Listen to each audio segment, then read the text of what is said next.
Saudara-saudari yang terkasih, selamat pagi dan renungan pagi hari ini temanya adalah saat tembok tak runtuh. Saudara, kata mujizat, ketika mendengar kata ini, apa yang ada di dalam pikiran saudara? Mujizat, ketika mendengar kata ini, banyak orang membayangkan hal-hal yang ajaib yang datang secara tak terduga. Kita bayangkan mujizat adalah pertolongan Tuhan yang datang saat kita terdesak dan terjadilah peristiwa terbelahnya laut Teberau. Mujizat, kita bayangkan mujizat itu adalah situasi ketika kita berdoa, memuji Tuhan, lalu tiba-tiba tembok masalah kita runtuh. Seperti tembok Yeriko dan belenggu penyakit kita hilang. Seperti situasi penjara Filipi saat Paulus dan Silas di penjara. Saat itu mereka memuji Tuhan. Tiba-tiba belenggu mereka terlepas. Tiba-tiba belenggu masalah persoalan kita semua terlepas seketika.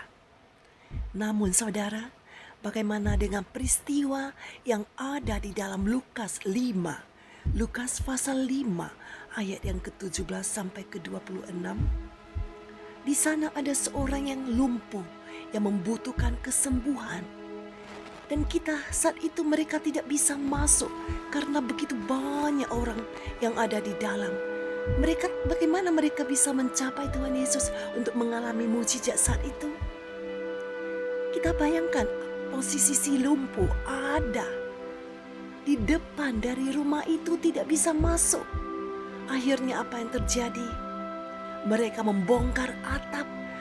Mereka tidak putus asa.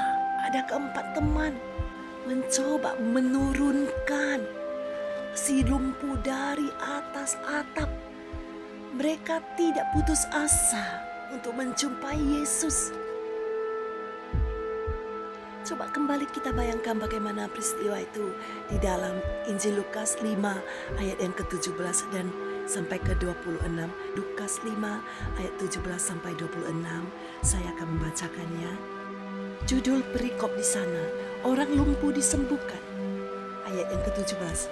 Pada suatu hari ketika Yesus mengajar, ada beberapa orang Farisi dan ahli Taurat duduk mendengarkannya. Mereka datang dari semua desa di Galilea dan Yudea dan dari Yerusalem. Kuasa Tuhan menyertai dia sehingga ia dapat menyembuhkan orang sakit. Lalu datanglah beberapa orang mengusung seorang lumpuh di atas tempat tidur. Mereka berusaha. Perhatikan kata mereka berusaha, ada kata berusaha. Artinya mereka tidak putus asa untuk mendapatkan kesembuhan, untuk mengalami mujizat. Sebab terkadang ketika kita menunggu mujizat, tetapi mujizat itu tidak pernah kita alami. Belum kita alami. Sudah lama kita menantikan mujizat, tetapi seakan-akan mujizat tidak kita alami sampai hari ini. Jika saudara putus asa, dengarkan firman Tuhan hari ini. Apakah mereka putus asa di saat mereka tidak bisa menjumpai Yesus? Di sini di ayat ke-18 dikatakan mereka berusaha. Kata berusaha berarti mereka tidak putus asa. Berarti mereka tidak menyerah. Mereka masih mau berjuang. Mereka mau berusaha. Masih ada harapan untuk mengalami mujizat saudara. Ayat yang ke-18, lalu datanglah beberapa orang mengusung seorang lumpuh di atas tempat tidur. Mereka berusaha membawa dia masuk dan meletakkannya di hadapan Yesus. Karena mereka tidak dapat membawanya masuk berhubung dengan banyaknya orang di situ. Naiklah mereka ke atap rumah lalu membongkar atap itu dan menurunkan orang itu dengan tempat tidurnya ke tengah-tengah orang banyak tepat di depan Yesus. Wow, ini adalah sikap yang tidak pernah menyerah. Sekalipun kita sudah berdoa, tapi mujizat belum kita terima, jangan tergesa-gesa untuk menyerah saudara. Lihat, di sini kita melihat ada usaha. Apa itu usaha? Ketekunan. Doa kita butuh ketekunan. Iman kita butuh ketekunan. Jangan menyerah sebelum kita mendapatkan jawaban doa. Jangan menyerah sebelum kita mengalami mujizat. Kita lanjutkan kisah ini. Ayat ke-20. Ketika Yesus melihat iman mereka, berkatalah ia, "Hai saudara, dosamu sudah diampuni." Pertanyaannya, mengapa Yesus berkata dosamu sudah diampuni? Bukankah yang ada di depannya adalah seorang lumpuh yang butuh disembuhkan? Mengapa Tuhan Yesus justru menitik beratkan soal dosa dan berkata seakan-akan tidak matching? Dosamu sudah diampuni. Bukankah bagusan Yesus berkata, berjalanlah engkau sekarang? Karena bukankah itu yang dibutuhkan orang lumpuh ini? Begitulah yang dipikirkan orang Farisi saat itu. Kita lihat ayat yang ke-21. Tetapi ahli-ahli Taurat dan orang-orang Farisi berpikir dalam hatinya, siapakah orang menghujat Allah ini? Siapa yang dapat mengampuni dosa selain daripada Allah sendiri? Akan tetapi Yesus mengetahui pikiran mereka, lalu berkata kepada mereka, apakah yang kamu pikirkan dalam hatimu? Manakah lebih mudah mengatakan dosamu sudah diampuni, atau mengatakan bangunlah dan berjalanlah? Saudara, jika pertanyaan ini dilemparkan oleh Tuhan Yesus kepada kita, apa jawaban kita? Manakah lebih mudah mengatakan dosamu sudah diampuni, atau mengatakan bangunlah dan berjalanlah? Mana lebih mudah, saudara? Lebih mudah mengatakan dosamu sudah diampuni atau berjalanlah, bangunlah dan berjalanlah? Menurut saudara, manakah lebih mudah? Manakah lebih mudah? Lebih mudah berkata apa? Lebih mudah berkata bangunlah dan berjalanlah. Sebab kalau Yesus berkata bangunlah dan berjalanlah, ya orang lumpuh tinggal berjalan, bangun dan berjalan, habis selesai. Mujizat terjadi, habis, gampang saja. Yesus berkata bangun, ya dia akan bangun. Berjalanlah, berjalan langsung. Itu lebih gampang.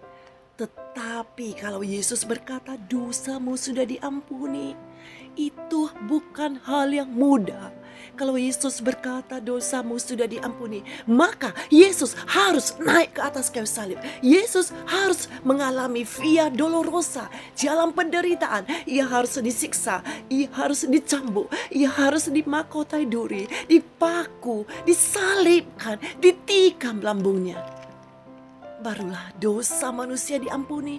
Kayu salib harus dialami.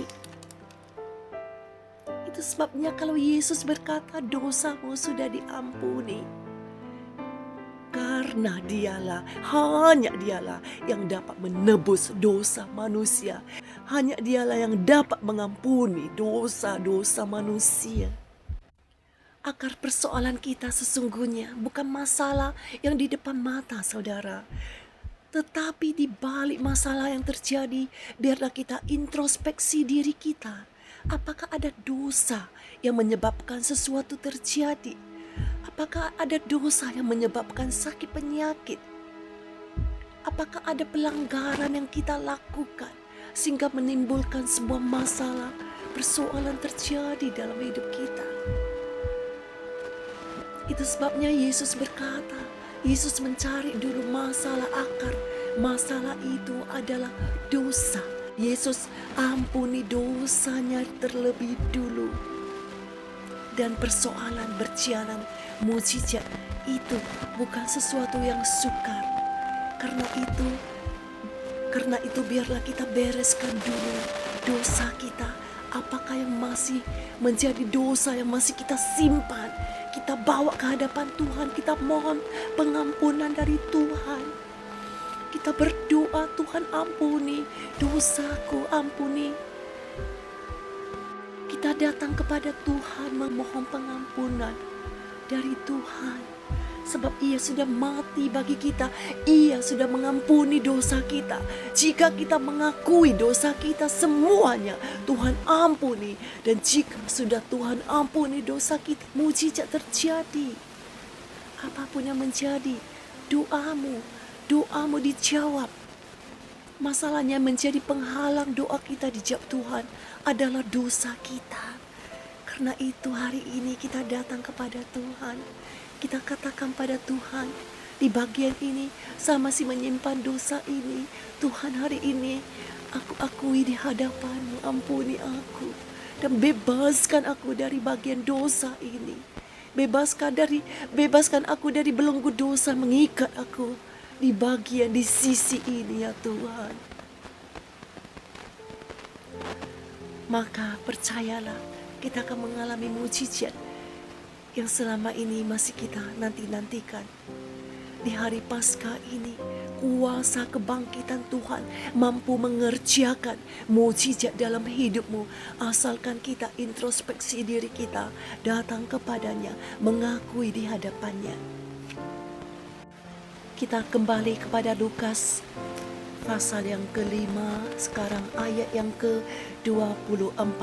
Tetapi supaya kamu tahu bahwa di dunia ini Anak Manusia berkuasa mengampuni dosa, berkatalah ia kepada orang lumpuh itu. Sesudah dosa diampuni, apa yang terjadi? Kepadamu kukatakan, bangunlah, angkatlah tempat tidurmu dan pulanglah ke rumahmu. Dan ayat ke-25, dan seketika itu juga bangunlah ia di depan mereka, lalu mengangkat tempat tidurnya dan pulang ke rumahnya sambil memuliakan Allah. Semua orang itu takjub lalu memuliakan Allah, dan mereka sangat takut, katanya, hari ini kami telah menyaksikan hal-hal yang sangat mengherankan. Hari ini saudara bukan hanya akan menyaksikan hal-hal yang sangat mengherankan, tetapi saudara akan mengalami sendiri hal-hal yang sangat mengherankan itu. Amin. Itulah mujizat. Saudara akan mengalami itu sendiri, bukan menyaksikan orang lain mengalami mujizat. Anda sendiri akan mengalaminya. Anda sendiri akan mengalami hal-hal yang sangat mengherankan, mujizat yang sangat ajaib dan heran. Itu akan terjadi, itu akan saudara alami. Amin. Terima firman Tuhan ini dengan iman. Terima dengan iman. Saudara akan mengalami ini. Terima dengan iman. Saya akan mengalami mujizat. Saya akan mengalami hal-hal yang sangat mengherankan. Saat tembok tidak runtuh, jangan kecewa dulu. Saat tembok belum runtuh, jangan menyerah. Saat tembok tidak runtuh, percaya mujizat pasti terjadi. Karena mujizat itu diberikan Tuhan Yesus untuk engkau, saudara. Engkau sendiri akan menyaksikan mujizat itu. Sekarang tembok masalah kita sudah runtuh. Amin. Karena kita sendiri akan mengalami mujizat itu. Amin, saudara. Terima dengan iman. Terima kasih Tuhan, kami bersyukur untuk firman-Mu di pagi hari ini. Kami tetap berharap, kami tetap percaya. Bukan orang lain saja yang mengalami mujizat. Pribadi kami sendiri juga akan mengalami mujizat itu. Setiap yang mendengarkan firman Tuhan ini, hamba-Mu berdoa biar mereka mengalami mujizat demi mujizat terjadi dalam kehidupan mereka. Hal-hal yang sangat mengherankan terjadi dalam setiap pribadi yang sudah menerima firman ini. Kami akan menerima dengan iman. Kami sudah mengalami mujizat. Kami percaya Tuhan sedang mengerjakan mujizat itu dalam kehidupan kami. Kami percaya Engkau Allah yang sudah bangkit. Engkau Allah yang hidup. Engkau Allah yang hidup, yang bangkit dari kematian, yang sanggup mengerjakan perkara ajaib dalam kehidupan kami. Terima kasih Tuhan. Dalam nama Tuhan Yesus Kristus, kami bersyukur, kami berdoa. Haleluya. Amin.